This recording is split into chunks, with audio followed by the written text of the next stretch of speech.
by the hundreds, street racers burning rubber all across Portland. And tonight, we're getting a first-hand look at how they operate. Our Trevor Alt takes us inside Portland's street racing community and shows us how he caught it all on camera.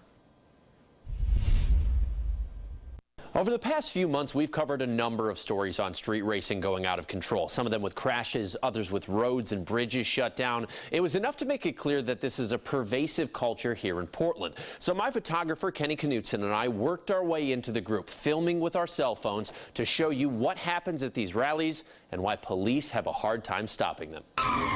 The dangers have been documented. The video's remarkable.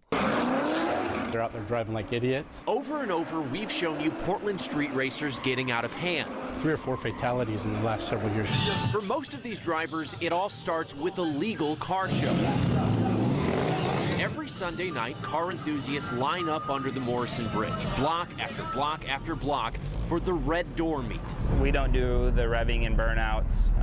We have got people that'll talk to you if that's an issue. And for most of the thousands who show up, that works. But for those with a greater thirst for adrenaline, the night is just getting started.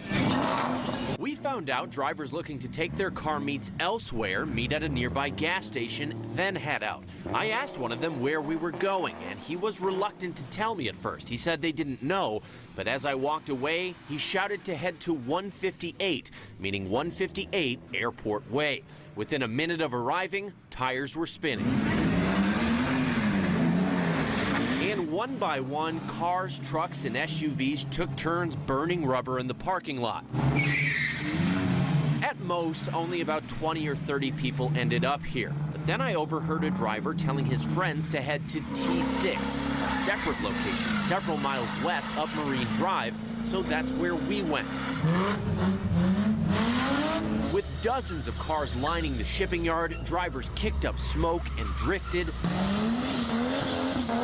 often within inches of people filming or in circles around them, one driver even asking for more space. This went on for hours, with only brief pauses for the semis headed into work. While we were filming the crowd, one of them started questioning us, because in his words, he needed to make sure we weren't undercover cops. Eventually, when the smoke cleared and the noise died down, there were no injuries and no police, which I'm told is how this usually goes. It's not like actively going out shutting down roads, it's kind of just people who want to go have fun. Under the condition we keep him anonymous, one street racer agreed to speak with me, telling me to simply call him Jake. Media in general has been like, oh, all of it's bad, this is bad, this is bad, but I don't personally think it's all bad. Jake says while there's the occasional fight and occasional crash, most people behave. Dangerous street racers are few and far between.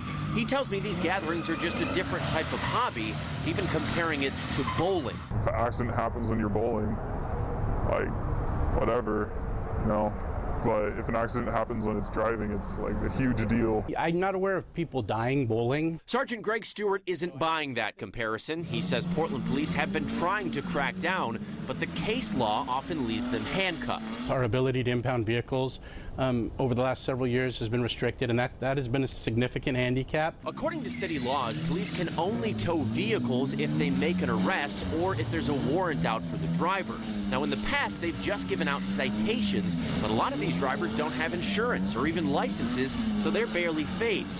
Recently, though, police have upped the ante and started making arrests. Since July, the crowds have gotten a lot smaller, but with a limited police force handling more serious crimes, these gatherings, hobby or not, are never going away entirely.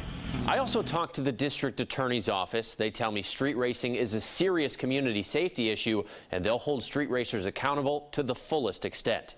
Back to you. All right, Trevor. Now, the Red Door meet where car enthusiasts gather on Sunday nights attracts up to 5,000 people in more than a dozen blocks filled with cars. So we posted more about this family-friendly event and what you'll see there at KOIN.com.